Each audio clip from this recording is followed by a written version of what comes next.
Hey guys, VaulSC here, hope that you're having a good week. So this is going to be a video about the top 10 most overpowered, most broken, most crazy units in Infinity.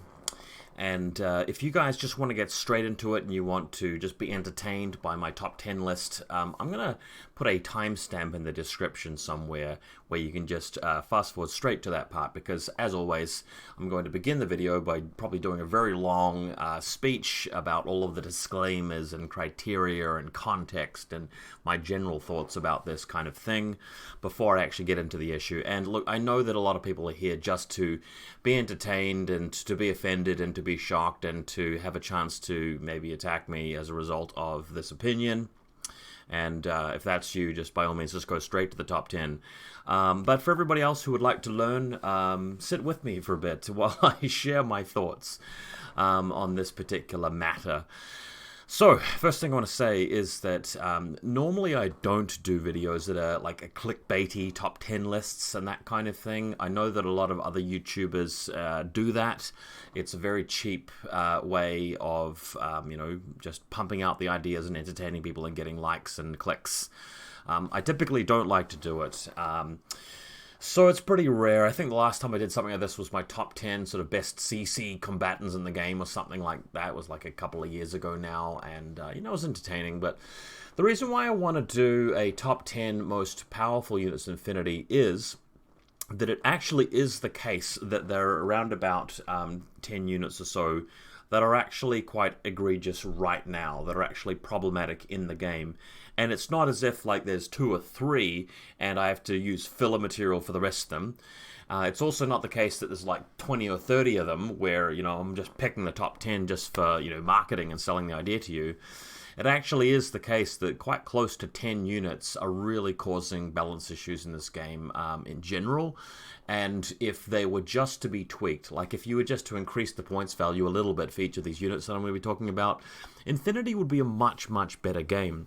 I remember how, like, quite naively, we thought that Corvus Belli would actually introduce a lot of balance changes after N4.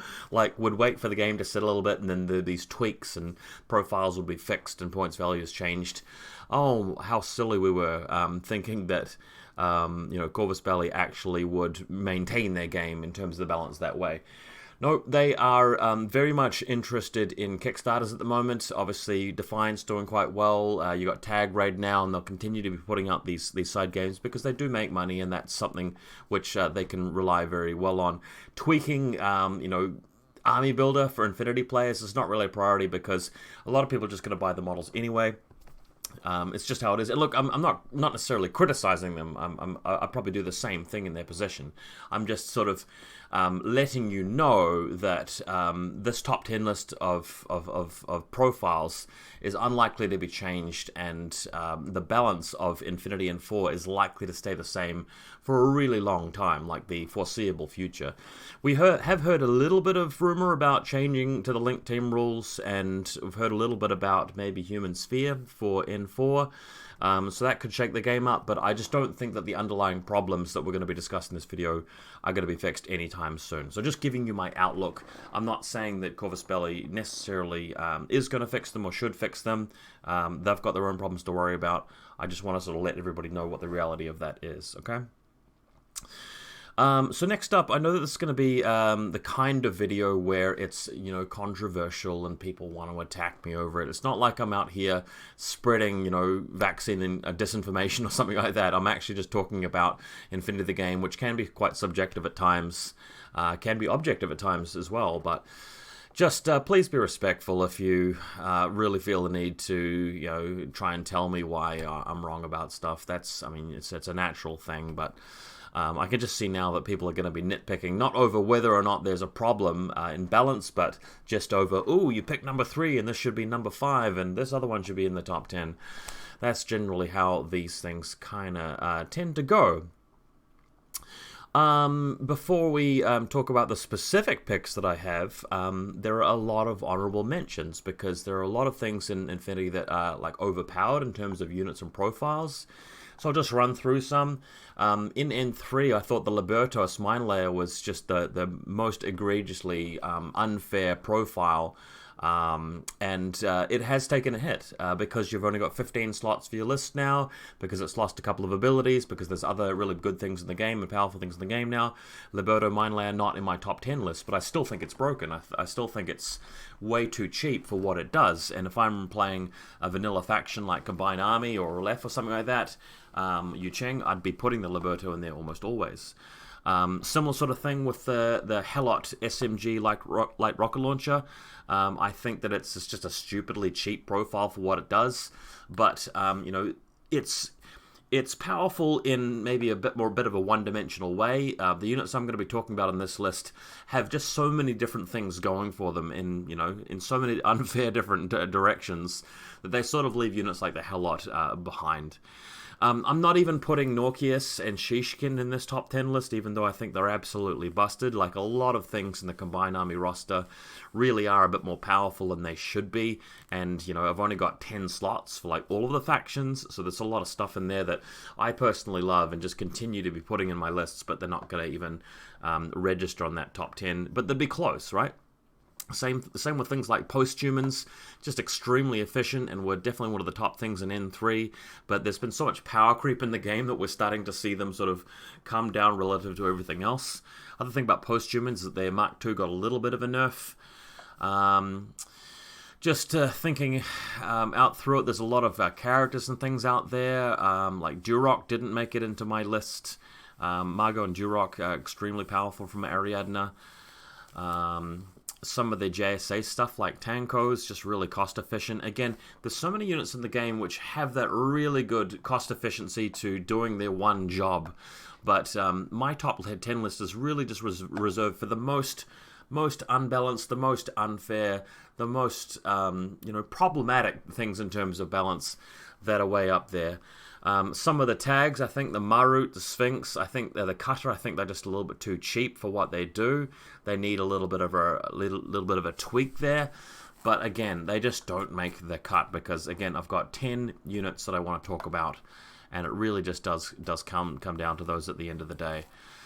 So, I think we should probably get into it. Again, sorry to make a clickbaity kind of video, which is a top 10 list. I kind of hate doing these. I've been putting this video off for a while. But sometimes you just got to put your neck out and talk about game balance. I know this is the kind of thing a lot of people love to hear me talk about, just because it gives them a chance to engage with me and criticize me and sort of and push back at me. But also, just there's some people who just don't understand the game very well and sort of want to know where balance is at. I've played so much Infinity N4 since it came out a year ago. Sometimes I've been averaging a game every week or two, plus I've been in constant communication with other people. I've been studying the game, putting on events. So we've got to a point now where I'm not just making the stuff up. I'm not making, these picks just completely in a vacuum that's just me fancifully looking through Army Builder and, going speculatively, that looks powerful. We've played a lot of games now, so we can start to see what really works and what doesn't. Cool. I also had a whole bunch more honorable mentions. I mean, I didn't put... let me just have a quick look at my thing. So, Zulika from Hakislam didn't make it in, that biker chick. Just extremely powerful. She's only 11 points, but she's got all these other abilities. The only reason she didn't make it in is because she's the kind of unit that only sees the realization of all of her broken abilities when she makes it very close to the enemy, and you can have plenty of games where she just doesn't make it there. Whereas the other units we're going to be talking about are just good at so many different aspects of the game. What were some other ones? Morans. The Moran Fort Observer boarding shotgun, I think, is just stupidly undercosted for what it is. We've got other Nomadlets units in the top 10, but it just didn't make it because there are so many other units ahead of it.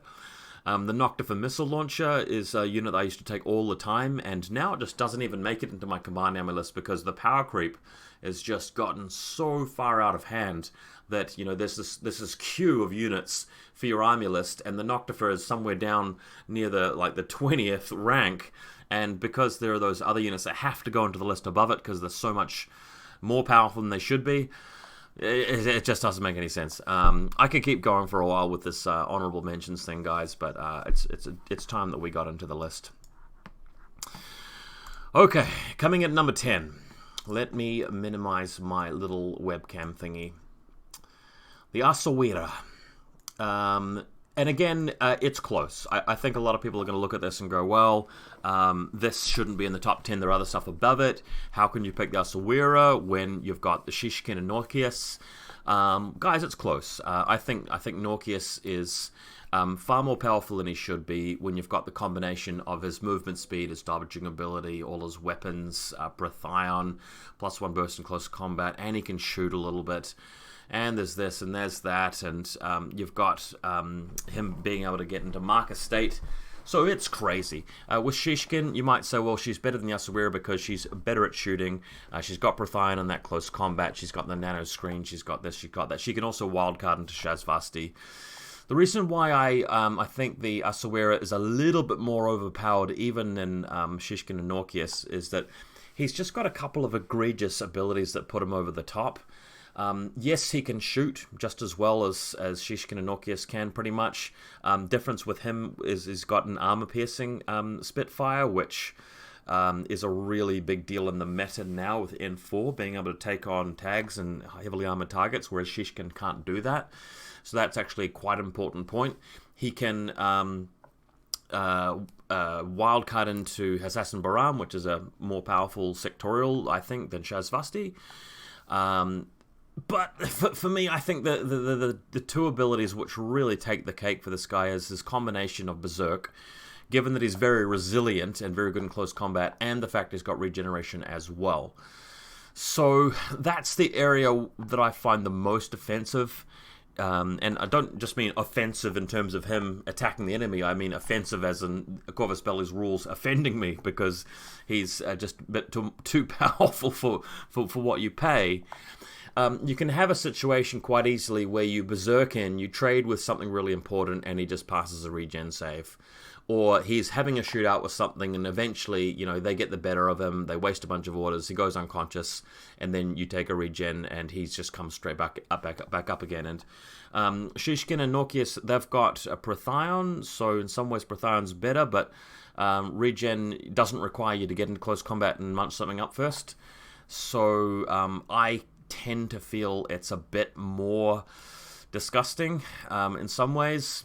He's sort of got that resilience factor going for him as well, so when you're having a shootout with the enemy tag, your armor 4 or whatever it is, what is his stats again? I just have to remind myself, I was looking at this earlier. So armor 4 for some reason, BTS 9, so with stats like that, you can be in a situation where you're either having a very prolonged firefight with them and then you're regenerating, whereas Shishkin and Norkius might just go down, or you're berserking in with your berserk +3 and you're killing something in close combat and then you're regenerating, and that's not necessarily something which happens with Norkius and Shishkin once they do get taken out. The thing about Brathion is it only works against troopers with wounds, whereas obviously regeneration is just going to be something which factors in whenever you're unconscious, so there is that difference there.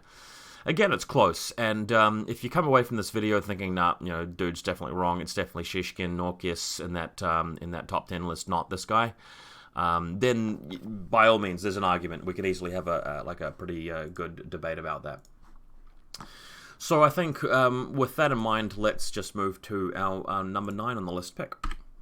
And that would be Jazz and Billy. So Jazz and Billy by themselves don't have anything that's just really egregiously powerful in terms of abilities. They are both very, very good for what you get in terms of what you pay and everything like that. It's really the points cost that is the problem with them. And if you're playing vanilla Nomads, you're seeing them used, I think, in every competitive Nomads list, and that is one of the criteria that I'm really using here when I'm doing a list like this. I don't really want to put models into this list if people are sometimes not including them. And a model like the Asawira, yeah, you can leave it at home, but it's just so rare. Jazz and Billy, if you're not using them for some reason, I'd really like to know what that reason is. You've got 18 points for a hacker that is like the Alguacil a bit. It's got like more willpower, more BTS, which is the important stat for hacking in addition to willpower. You've got a normal hacking device, so you can use Oblivion, you can use Spotlight, but then you can also damage them with Trinity, so it's like having a killer hacking device in there as well. And then Billy's just a 6-point cheerleader. So you pay 6 points, you get a regular order. And it's not like he has to sit there doing nothing. He still has the movement speed and the repeater, and he has a flash pulse. He even has EM mines. So it's just like you're imagining what the unit should do for those abilities, and then you are just reducing its points cost by like 2 or 3. And because it's a saving on both of these models, not just one, that's why they're in my top 10, and that's why they're in pretty much every competitive Nomad list, as I mentioned. She even comes with a pitcher. Pitchers are very powerful at the moment. She's unlikely to use it on the back rank there without being in a fire team. Note that she can go in a fire team in the other sectorial. But everybody struggled to understand this when she first came out, because she was similar in cost to your classic Alguacile hacker in the team over here. So you come over here, 15-point hacker, and by paying an extra 3 points for Billy, you're getting +1 willpower, +6 BTS, you get the ability to be a killer hacker, and you've got a pitcher as well. So it was a bit of a shock, and by taking Billy, you're allowed to take the 6-point cheerleader, which has the abilities that would make it worth 7 or 8 points, just like a normal Flash Pulse bot ought to be costed, but it costs 6 instead. So yeah, Jazz and Billy come in at the number 9 slot and have been on the top 10 of most people's top 10 lists, I think, since they first came out. It didn't make a lot of sense. I will also add that when the units for Defiance started getting infinity profiles, it was really hit and miss. You take the Yucheng guy with the HMG, Kangao, whatever his name is, nobody runs him. You look at Uma Sorensen, or whatever her name is, from Pano. There are people out there saying that they could make her 6 to 9 points cheaper, and they still wouldn't include her. But then you have Jazz and Billy, which is complete opposite end of the spectrum, where she's just far too good. It's almost like she absorbed their points cost savings and absorbed their miraculous abilities, and just left the party with everybody's lunch. It doesn't make sense. Okay, at number 8 we have another Nomad unit, and my pick is the Überfall Commando. I think there are a few people who would have this group higher in the list. Some people have it lower. Again, lists like this are just going to be subjective. They're going to be different for everybody. What will be interesting in the community is like where the consensus is, not where the differences lie. So, if 10 different people have, a different top 10 pick, that's not surprising. But what's really interesting and valuable is when, another 3 people put their hands up and say, oh yeah, I agree, the Überfall Commando is, top 10 Infinity most overpowered unit. Once again, like everything else, it comes down to points costs. You pay an absolute minimum for this unit, and what you get out of it far exceeds what you ought to from the 20 points. I think one reason why this sort of flies underneath a lot of people's radar is that this is a kind of unit that you get the most out when you have the skill and the ability to use it, which is actually kind of rare with Infinity lists. So you take Jazz and Billy, doesn't matter if you're a good player or a bad player, they're going to be a useful thing to have in your army list, always. Überfall Commando, you can easily make a wrong move or just not understand how to use them, but once you're an experienced player, you're always going to be moving up with Impetuous without getting shot at. You're going to be in the right position. You're going to be able to place your Putniks in places where they can dodge and be more annoying. You can find the right spot to throw your Eclipse Grenade. You can work out when to dodge instead of throwing the Eclipse Grenade. And you can work your way around the battlefield and get into close combats that catch your enemy by surprise, or just really remove a lot of their defensive options. So they very much reward the skill of an experienced, knowledgeable player. In particular, the things that really put these guys over top and put them on this list are that they have total immunity, so they can walk across the battlefield, and they can't be contested by flash pulse spots. Well, the face-to-face roll for smoke and dodges can be contested, but they can't be damaged by those weapons. Your opponent can come out of nowhere with a Hunden missile launcher, or Hunden rocket launcher, or Noctiva missile launcher, Swiss Guard missile launcher, and catch the entire team under the blast. But they, again, are totally immune, and they dodge on 19s for the Pupnik, and some crazily high number for the Chimera. So you can have a 20-point unit just totally caught out by one of these arrow pieces and just completely avoid it, which is a testament to the ability these guys have. Against other units in the game that are just monstrous in close combat, this is probably the best thing in the game for close combat, if you get, especially if you get an extra Pupnik in there, because they just have the stacking of advantages that the enemy can't possibly hope to match. Let me just see if I can go find the profile real quick. Here it is here. So if you do come into close combat, Martial Arts Level 2 means that you're subtracting 3 from the enemy and you're adding 3 to yours, so you go up to CC 27. Note that for some reason, even though it has all the abilities in the world for dealing with the situation, for some reason, I don't understand why, the Chimera is imposing an additional -3 on the enemy. So let's say you're a typical CC 23 Martial Arts 3 expert. Up against the Chimera, you go up by 3 from your own martial arts, down 3 from her martial arts, down another 3, so you're hitting on a 20.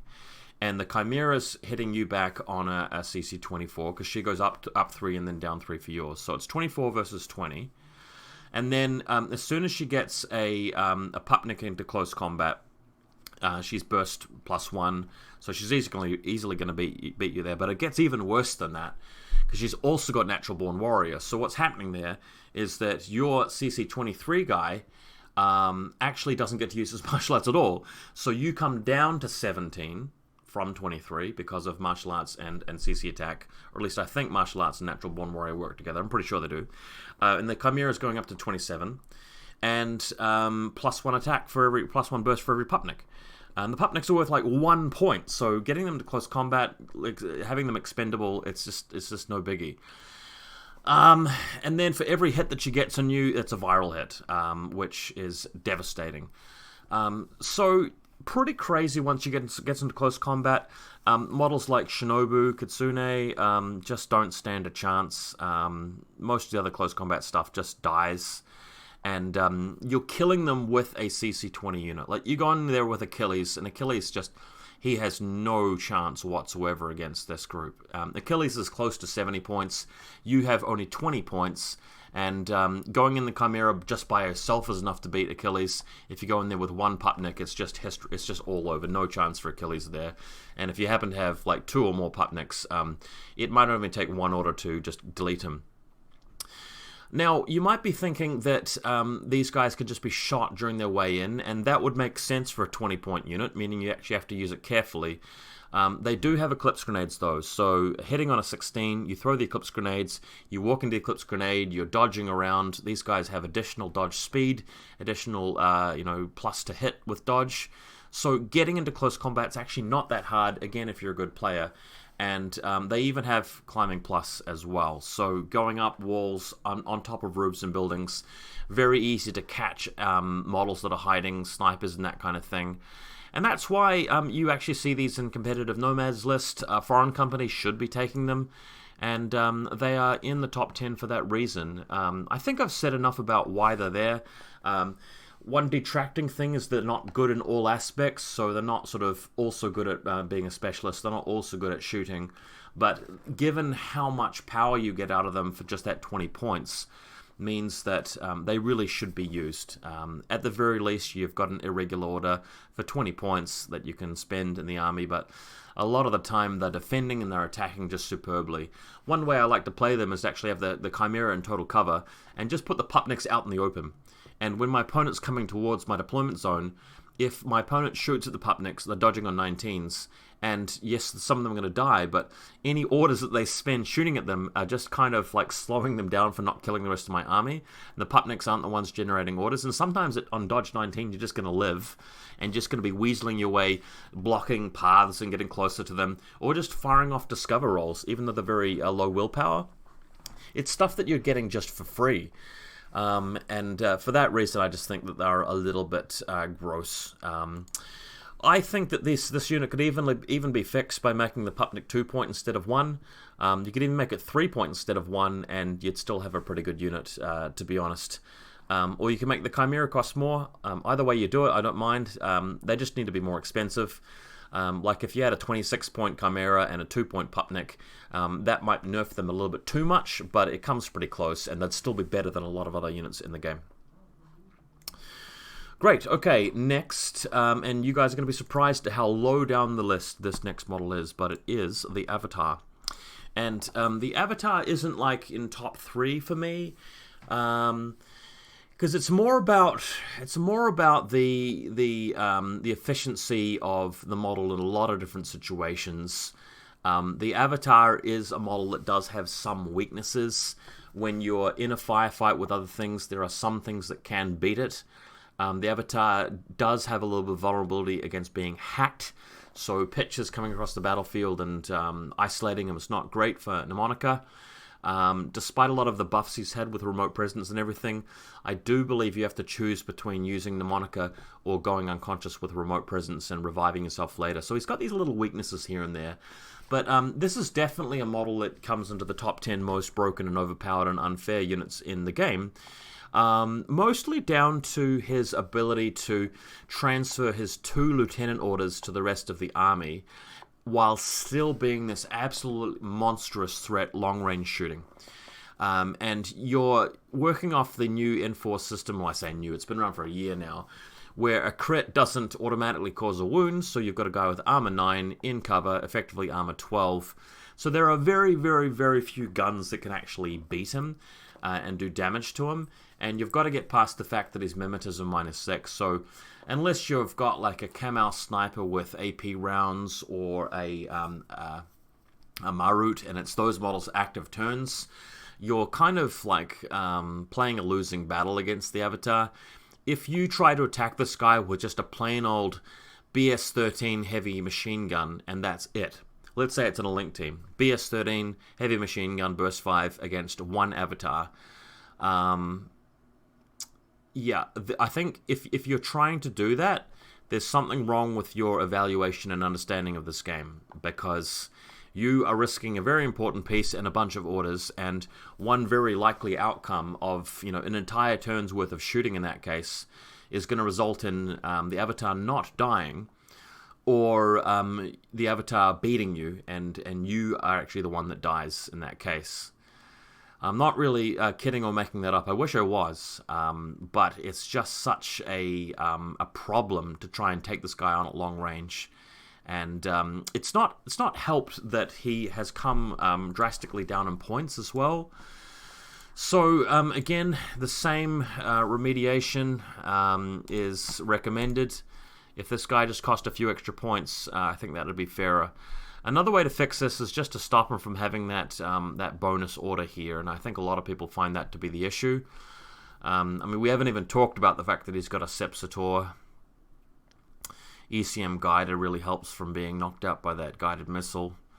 I mean, he's got tactical awareness on himself like all the other tags do. His Steldron specialist is Whip 13, which is more than most tags. So it's been pretty disgusting, and everybody sort of figured this out as soon as N4 came out, and we've seen no signs of it, being fixed. I think it's likely that Corvus Belli are just going to leave this incarnation of the Avatar in the game for good. And fair enough, you sell more Avatar miniatures that way, and you've got to have some things in the game that are busted. One thing that I wanted to talk about earlier in my little disclaimer section, which I'll just launch into now that we're sort of getting to the halfway mark, is that it's okay to have some models more powerful than others in a strategy game. What's not okay is where you've got such a disparity between the most powerful stuff and the mediocre stuff that the whole game sort of shifts its focus to solving how to deal with these most powerful units. And when you're playing, all of the creativity of preparing and list building is just drained in favor of going straight to the things that work because they've been poorly designed. So again, it's okay for models to be more powerful than others, but not okay for it to be by such a large margin, and that's what this video is about. Alright, moving along to the next thing on the list, and we have the Bearpode, the Polaris Bearpode. And when we hit in 4, and I was looking at Ariadne, I thought Ariadne has really suffered because the 15 model cap hurts them. The need to have a lot of armor piercing and also a lot of armor to tank shots kind of hurts them. And they've got a lot of dud units in there, but the faction is single-handedly saved by this one unit, and that actually happens to make them one of the more competitive units at the moment. I think Cosmoflot and Vanilla Ariadne in particular are probably S tier, but only because they can take a couple of these guys. If it wasn't for this unit, Ariadne is definitely much further down, if not bottom half of the entire sort of faction of tiers. Even though they've got other good stuff like Uxie McNeil, they've got Durock, they've got the Unknown Ranger, they've got a lot of other good profiles. You need some seriously really broken stuff to compete with the meta at the moment because game balance is just really not where it should be. And this model's the answer. I'm not saying that the Bearpode should be as powerful as it is. In fact, I'm saying the opposite in this video. But sadly, it's just what it is. So the Bearpode is just so drastically cheap for what it does. And its ability to just shrug off things and then just trade with really powerful units on your opponent's side and just mow through a bunch of units without them stopping it is just crazy. You've got the fact that it has total immunity, so again, it's just ignoring all flash pulses. A missile launcher will only ever do one hit, and that hit might not even get through it because, it ignores armor piercing as well, and it's got armor 5. Note that the higher your armor, the more powerful total immunity is because it just stops the ability to cut through it. In close combat, you're looking at obviously Berserk with a AP double action weapon if you want to. Berserk is even more powerful because he can spring forward 10 inches because 6'4". Got Climbing Plus for the mobility. He's throwing a smoke on a 19, dodging normally on a 16. Once you eventually get through his armor, and doing 2 wounds to this guy, given armor 5 and total immunity, once you get that far, then Dogged is triggered and he's still on the board, pumping away with his shotgun. Shotgun means that he can actually just roll to hit normally if the enemy are trying to dodge. If they're not, he can throw out 2 templates at +1 damage. So it's just sort of like a sickening list of abilities. He's just so over-optimized, and you're still only paying 31 points. For something that sort of is as effective as a tag out in the midfield in some cases. So this model, I feel like it should cost closer to 40 or 50 points, and it would still be a really reasonable model in that case. In a balanced game, you could imagine paying 39 points for this guy and going, yeah, no, he's a really good deal, and just sort of convincing your mates that, he's a really solid unit, and them sort of going, oh, okay, I have to agree with that. But in the version of Infinity and 4 that we play, he's 31 points. So, yeah, it's a problem. We have the other Polaris team here, which also provides a Bearpode. This team isn't quite as good because their pod doesn't actually have that shotgun. Although, on the other hand, this guy's impetuous, whereas this one isn't. So, pick your poison. They're both very, very good. This top 10 list is not really about the distinction between these two different profiles. I just wanted to sort of point that out as an afterthought.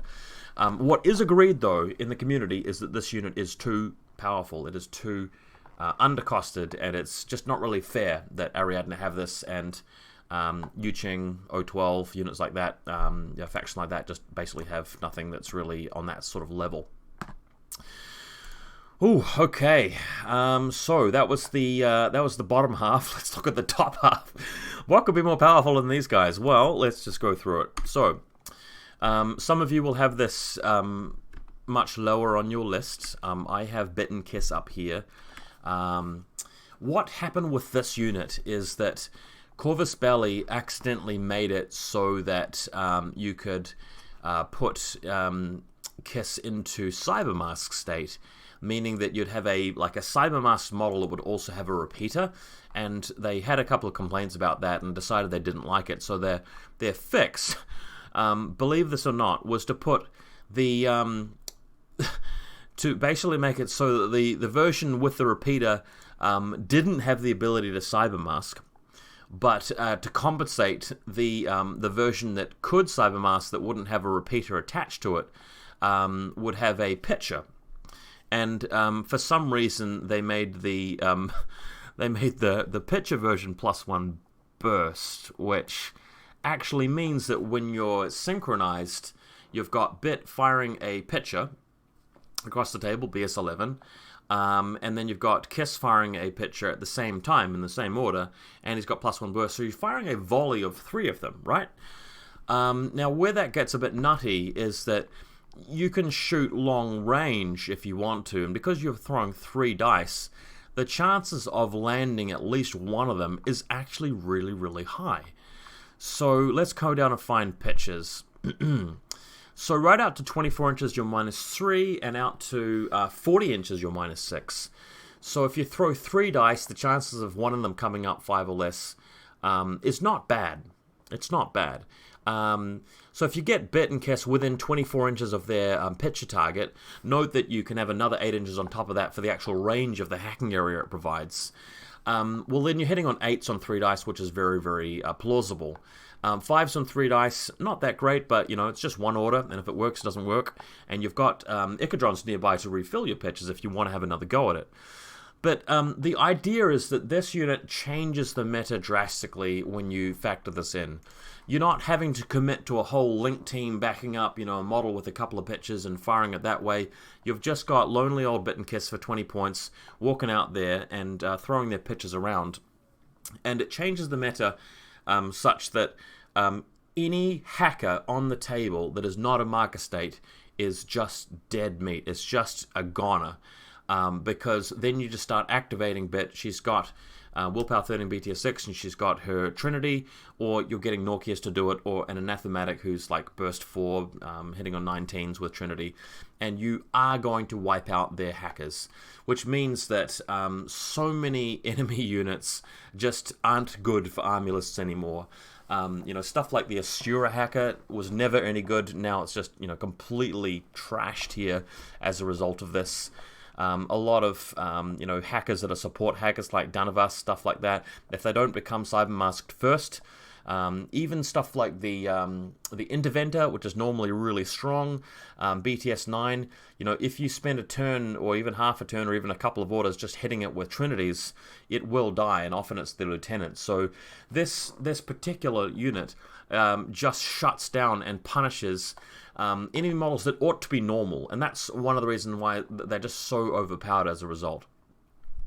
The reason why I have them all the way up at number 5 on my list is that given that you can put the pitcher down so reliably and so cheaply and so cost effectively, is that you can also hit them with spotlights with one of your other hackers. That might be Anathematic, which is going to hit the spotlight on a 16 or less and impose a surprise attack on its first attempt and make use of its lieutenant order. And if you do that, they hit with a spotlight and you can activate your T-drone and land a missile on them, which is incredibly effective. You know, you're hitting on an 18 and it's an explosive shot. So you can assassinate things that shouldn't really be assassinated, shouldn't really be targeted by that. So yeah, pretty crazy. On top of all of that, again, we're talking about 20 points. You're getting a peripheral model, which is good for defending, which you can, you know, have as expendable. It can detonate mines for you, clear that kind of thing. She's got an SMG, which she can fight with. She's a really good specialist for the middle of the table. It's just crazy, the value you get out of it. So even if the hacking wasn't as egregious, you just have a straight all-round good model, which you take in your list sometimes, which is as it should be. But they have they've just messed this unit up and made it, you know, just beyond bonkers. She even comes with Oblivion as an upgrade to her killer hacking device. I can't believe that. So she can even actually, even if she's your only hacker, you can still use her offensively on things that are not hackers after you've laid the pitcher down. So popping that Oblivion on Joan of Arc or a Marut or that Avatar we just talked about, just make this unit so freaking powerful. Okay, number 4, and we have the, oh, I forgot the thing right. There we go, Tiger Creatures. So, You have a 5-point profile and a 6-point profile. For that additional point, you get double action, and you should always take that profile, always. Tiger creatures are a 6-point model, so how can they be higher in the list than the Avatar and the Bearpode? Well, it's about points cost efficiency and about how unfair of an advantage you get with them for so little investment. At least the Avatar costs a bunch of points. At least the Bearpode costs like some points, and you've got to spend orders in it. You've got to take some amount of risk. With the Tiger creature, you can have 4 of them in your list quite easily. They don't eat up that points, and they do 2 jobs really, really well. They defend because they dodge into close combat or dodge into range to use their chain, the chain cult, and they dodge extremely effectively because they're +3 to dodge, and they have 6th sense. So it's really hard to get around them. They're just amazing guard dog defenders. In your turn, they move up with Impetuous. For some reason, they are 6/6 speed, like motorbike level speed, which is just crazy to me. And once they get into position with their Impetuous order, you can spend their irregular order to get into line of sight of something. My favorite tactic is to have a wall. They move in front of the wall where the enemy can't see them. They dodge. Dodge doesn't provoke any arrows. They come outside into line of sight of you. Spend a fresh order. You berserk to them. They can cross 12 inches of space with that berserk, and then you're just rolling the hit and your opponent takes 2 armor saves. They have no ability to avoid that because it's a normal roll. And you find yourself swapping a 6-point model for something which could easily cost 20 or 30 points. You know, they might be sitting there with like a Tanko that's worth 17, and you just kill it with this. They might be sitting there with, you know, a really, really expensive model that costs like 40-ish points. Imagine like an Umbra Legate if somebody's dumb enough to take that model, and you just wipe it out with 1 Tiger creature. So that's why this is so high on my list of overpowered, undercosted models in Infinity, and to fix it, they'd have to bump it up, I think, by 2 points at least. It would need to cost around about 8 points for what you get out of that. It saddens me that in Combined Army, you never even think about taking the Preta or the Gaki, which were 2 really interesting units from N3. You can take them in Morats because they can't have access to Tiger creatures, but you never take them over the Tiger creature because the Tiger creature is just it's just so much more capable of giving you an advantage in a game and leading you towards a win. There are actually more things I can say about this unit, but I've covered the absolute main things you need to know and why they're just so busted. Next up, we have the Tachiul. I couldn't find actual model of the miniature, so we have this funny-looking dossier here. And the Tachiul is a unit that has a bunch of things going for it that, you know, normally wouldn't really put it on anybody's radar because there are so many other good things in the game. The Tachiul is your, you know, decent heavy infantry unit. It's got symbiont armor, so it can actually drop down with the transmutation ability. So it's kind of resilient. It's got some decent stats. Regeneration's really cool, so you're effectively getting 3 wounds there if you pass the phys check. It's not as good as the Asawira at doing that because the physical's a bit lower and the armor's a bit lower, and so on. You know, you can be a lieutenant with +1 order, which is great, and you know, reasonably costed at 41 points for a Spitfire. Given the abilities you've got here, I mean, that sort of starts to make sense if you've got a Spitfire or a viral combi. So everything about that is very reasonable, and that's why you'd say it's sort of like a middle-of-the-road kind of unit in Infinity. The reason why it's top 3 item on my list here, and if I'm thinking about my list in terms of how urgently does this need to be fixed, it's way up there, and it's simply because of the tactic, the Fairware tactic in-game. And what in-game does is that allows you to simply attack an enemy model without being able to see it. Just have to be in its zone of control, and you've got burst 2, I think it is, and your opponent just has to try and defend against that with a reset or a dodge or whatever they need to do until they're dead. So Infinity is normally a game where your opponent can shoot back at you and fight back. Unfortunately, you can't do that against this unit. It's a bit more like 40k, where you move it and then you shoot, and your opponent inevitably takes damage once you get the dice roll. Main difference with Infinity is you can just keep trying it and trying again. So you spend another order, and that Tachyon just needs to be within 8 inches of the target, and they've destroyed it. And I mean, it hardly matters what kind of target it is. I mean, you're sitting there with your your Norkius or your Joan of Arc or whatever important model it is, some hacker, whatever sort of model you've got sitting there. The Tachyon comes up behind a wall and just nukes you, just kills you. And you've got a guy that costs 41 points, and I like the Lieutenant +1 order here because you've got Chain of Command in the form of the Kael'thar in your army. By the way, Kael'thar is another honorable mention for top 10. I didn't even have that in my top 10 list, just doesn't quite make the cut for Symbiomates these days because there's so much other broken stuff in the game. But yeah, what you can do is you can break yourself out of the Triad team, spend 2 Lieutenant orders on end games, and then just reform the link, and you might have killed 1 or 2 things there. Which just, yeah, it makes it just disgusting. I would fix this unit by reducing the capability of endgame to make it maybe burst 1 or lower damage, or just make it require line of sight, and then you're golden. You've got a unit that would be fair, that would not have to appear on a list like this, and it just makes it reasonable. As it stands, Tohar are just an S tier faction, partly because they've got access to this. Without access to this, and maybe if Symbiomates were a little bit weaker, Symbiobombs just a little bit weaker, that kind of thing, Tohar would be a nice sort of above average faction, which is kind of an interesting, diverse faction with some different options. But right now, it's just purely about building your list around a feature like that and finding an opportunity on the battlefield to abuse it.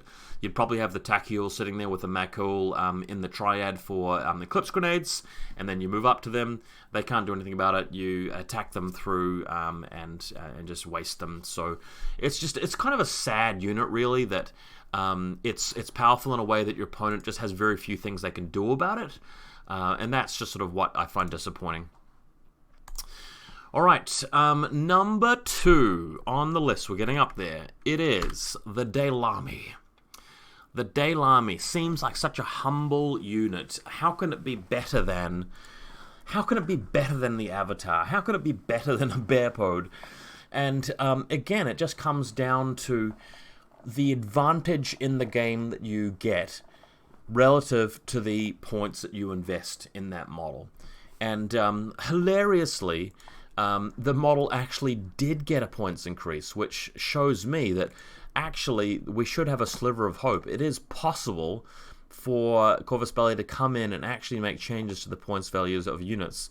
As crazy as that sounds, I believe they did put it up to a whopping 8 points, which just blows my mind. But even though it is still 8 points, this is a model that all Haqqislam players use. Some people will take 4 to 5 of them, some people only take 1 or 2, but they all use them. And the reason why they all use them is that you've got a camo marker out in the battlefield that can shoot, it can fight, and it still only costs 8 points. And for your opponent to try and discover it, costs orders. For your opponent to shoot it and remove it, puts up a risk. And if they get a little bit unlucky, they take the hit from the Panzerfaust, they die. And you could easily lose a 40 or 50 point model just to this one guy shooting back without the Haqqislam player even spending any orders on it. If you want to, you can keep him in the midfield to shoot with a shotgun. If they come too close with him, you've got a direct template which you can ARO with instead. If they ignore him, he can do a surprise attack with a Panzerfaust. You could do a coordinator with order with 3 or 4 of them, and they all Panzerfaust one target, which is normally like a really, really powerful target. Like imagine you've got a Kamau sniper and a link team. People are constantly theorizing about how do we possibly beat this guy, and the Haqqislam player's like, oh, 1 coordinated order, 4 Panzerfaust, they all shoot at him, one of them rolls like a 5, Kamau blows up, the Kamau has shot back and killed 1 8-point Daylami. I mean, that's the kind of egregious thing you're getting away with this unit, and that's why it's up there at number 2 in my list. This is a model that should probably cost closer to 14 to 16 points. If you are a model that can actually fight normally and you've got a decent gun, you've got infiltration, camo state, you should be costing closer to 20 points like all of the other guys do. You look at a lot of the other stuff in the sort of 20-point category with those abilities. You're talking about like zeros and foxtrots and so forth. Zeros and foxtrots do some other things that this doesn't, but the Dail Army actually does a couple of things better than even those units do, and it's at half the cost, and it's availability total as well. So if you want to go nuts with, 6, 7, 8 of them, I mean, you could potentially do that. I don't think you should. I think the optimal number is sort of between 2 and 4 for them. But it's sort of just depressing when you play against Hakaslam and they've just deployed 4 camo markers out there, and they're all Dail Armies. And, you've got to actually sort of tiptoe around them with really expensive units. And, in the process of just knocking them out, they roll that 1-5% chance of rolling a crit. You lose something just super powerful. It's almost like game over at that point, You're moving out there with, like, Shishkin in a link team, heading on 18s or whatever it might be. Dail Army rolls that 1 crit, she dies. Don't have a paramedic nearby, or the paramedic doesn't get to her, or whatever the problem is, or, you fail 3 saves, she's just removed. You may as well just give up at that point. You've been beaten by an 8-point model, and the Hakaslam player's got so many other things backing them up in the rest of the list, like the Asawira we talked about, all the other stuff they have that, you just got no shot, and that's why this model... It's just unfair, and it hurts the game because you've got a guy sitting there who, I mean, the trade-off is just so unfair that it could cause that sort of imbalance without the Hakaslam player even needing to do anything. It's like it's not really a skillful unit. You just deploy him where he can see part of the enemy deployment zone, and your opponent, is either going to have to ignore him and do much less with their movement, or take him on and potentially just die. So yeah, it really it's really sad. And there's only one model which I think is hurts my head more, and that will be my model, which is number one, most broken, most overpowered, most unfair unit in the entire game, and it is the Puppet Bots. So this particular unit is just so overpowered on so many different fronts. That I just can't think of any other unit getting this spot. One thing that's made this really egregious is in N4 that you have only 15 slots for your units, and this particular troop choice takes up only 1 slot, and then you've got 3 additional bodies on top of it. And those 3 additional bodies we're talking about each can sustain 2 wounds before they're out of the game. So what you're doing is you've got 3 models which are moving out there. Your opponent has to bust through 6 wounds worth of stuff to get to the part of your army that actually is gonna, be fragile. And to get through them, they've got their boarding shotguns, they've got flash pulses, they've got good stats, they're repairable, they can dodge. It takes a while to even get through the nuttiness that this unit actually is in terms of cost efficiency. If we're talking about offensive game, you're talking about a model that has 6 force speed, which is above average. It's very fast. Silhouette 1 often means that they get there, below things, and the enemy can't get line of sight to them unless they want to be seen. And then once they do get into close range, you've got the boarding shotgun, which for some reason has +1 burst on the profile, so you're laying down 3 templates or firing 3 shots at BS-12, which is fine. You still get cover. They're not exactly impetuous or anything like that. And again, if you're trading with the other guy, like they're hitting you back with a nanopulser or something, and you're laying down 3 shotgun templates, they lose their model, you don't lose your model, and you keep moving around the battlefield. If you have taken a wound, you take another wound, you just move the spearhead to the next Puppet Bot, he comes back around the corner, and you're laying templates into them again. So offensively, they get across the other side of the battlefield without too much trouble, and you're just throwing them into the enemy line and just doing so much damage, your opponent can't really come back if they've lost 4 or 5 guys.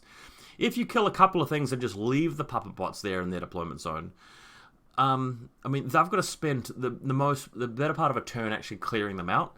So they spent a very important turn, like a third of their whole game plan, removing models that don't even generate regular orders. And then you've got a full Nomad army to follow up with. You've got the Uberfiles we talked about. You've got Jazz and Billy. You could take a Salamandra tag if you want to. Take a Gecko. And then you're just running and you're crushing them. Defensively, it's similar. You know, you've got a willpower 14 flash pulse. They come in close. You've got the boarding shotgun, which is going off in a template, and sitting there behind cover. And the enemy's got to do a couple of wounds to them before they're actually out of the picture. So getting through to the meat of your army is really, really hard with these guys in the way. In terms of the mid-game, mid-field, button pressing, nothing to do with shooting, they're also crazy because willpower 14. They are a specialist because they're a forward observer on the boarding shotgun. You can spread them out and have this guy press this button, this guy press the other button, and you've only spent the mandatory, the basic orders getting over there to get into within range between the two objectives, and then you're suddenly pressing the buttons. So it's just sort of mind blown, really. The Puppet Master himself, 12 points. You get counterintelligence, which just kind of shocks me. I feel like this unit might be a bit fairer if the counterintelligence was on the the Red Fury, which is the least popular profile here. I can't believe you even get AP Marksman Rifle, which also comes with shock. So you've got something for cutting through armor, which is important in this edition. Like, they have every little tool for every little job. It's just insane how much all of that comes into play. They even have +3 dodge for some reason. Like, you know, you would have thought there'd be some weakness in there. Maybe arguably close combat is, but you know, if you're that close to the enemy, you're usually just dropping templates on them anyway. So yeah, I think that this is a troop that's very hard to balance. You could add +2 to the cost of each individual member of the troop. Like, the Puppet Master goes to 14, the BS, the boarding shotgun goes to 12, the AP Marksman Rifle goes to 16, and I think it still would be worth taking them, just because that advantage you gain in N4, where one guy's got 15 guys, and you've got 15, but then you've got another 3 Super Troopers on top of your 15, it doesn't make a hang of a lot of sense. Oof, oh my gosh. If I talk about this top 10 list anymore, I'm probably going to end up blowing a fuse. But hope you guys got some entertainment out of it. I know for a fact that there will be very little total agreement. Every single person that watches this video will find something that they don't like. There's something that they would have thought of differently. What I want to leave you guys with is just the thought that if you're going to react to this video or you're going to talk about it, can we just focus on the parts of this that you agree with? The parts that you disagree with, you know, that was going to happen anyway. That's not the important stuff. The important thing is just the consensus. Like, what parts of this do you feel really are a problem? You know, would the game be better if units in this top 10 were a little bit more expensive or had some of their abilities reined in? Let's talk about that. Let's talk about where we agree more so than where we disagree. Thank you guys very much.